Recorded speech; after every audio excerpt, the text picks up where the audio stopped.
അകത്തിരിക്കുന്ന ആ ദേവിയുടെ കലകളാണ്. പക്ഷെ അതിലെന്ന് ശ്രീഭൂതബലി തൂവി കണ്ടുവോ? ആ ശ്രീഭൂതബലി തൂവുന്ന സമയത്ത് എന്താണ് ഭഗവതി പരിവാരമൂർത്തികളോട് കൂടി സങ്കല്പം ചെയ്തുകൊണ്ട് അവർക്കുള്ള ആ ഗ്രാമത്തിന്റെ അതിദേവതയായിരിക്കുന്ന ദേവി ആ ഗ്രാമത്തിനെ മുഴുവൻ സംരക്ഷിക്കുന്നതിന് വേണ്ടി ഭൂതഗണങ്ങളെ എന്താ ചെയ്യണത്?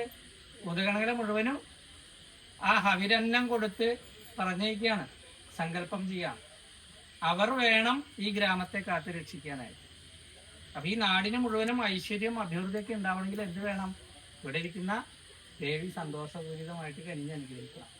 അതിന് നമ്മളെല്ലാവരും ഒരുമിച്ച് മനസ്സറിഞ്ഞ് ഇറങ്ങിയാൽ മാത്രമേ നടക്കൂ. വരുന്ന ജനുവരിയിൽ നമുക്ക് ഭംഗിയായിട്ട് ദേവിയുടെ നവീകരണ കലശം നടത്തണം. അതിന് എന്തൊക്കെ നമുക്ക് ആവശ്യങ്ങളുണ്ടോ അതെല്ലാം നമ്മൾ ചെയ്യണം. വേണ്ടേ? നമുക്ക് നമ്മുടെ ജീവിതത്തിൽ എന്തെല്ലാം നമുക്ക് സൽക്കർമ്മങ്ങൾ അനുഷ്ഠിക്കാൻ പറ്റുമോ അതെല്ലാം ഭംഗിയായിട്ട് ചെയ്താൽ അതിൻ്റെ ഒരു അനുഗ്രഹം നമുക്ക് നമ്മുടെ തലമുറയ്ക്കും കിട്ടും. നമ്മുടെ ജീവിതത്തിൽ നമ്മൾ വന്നപ്പോൾ ഒന്നും കൊണ്ടുവന്നിട്ടില്ല, പോകുമ്പോൾ യാതൊന്നും കൊണ്ടുപോകണില്ല.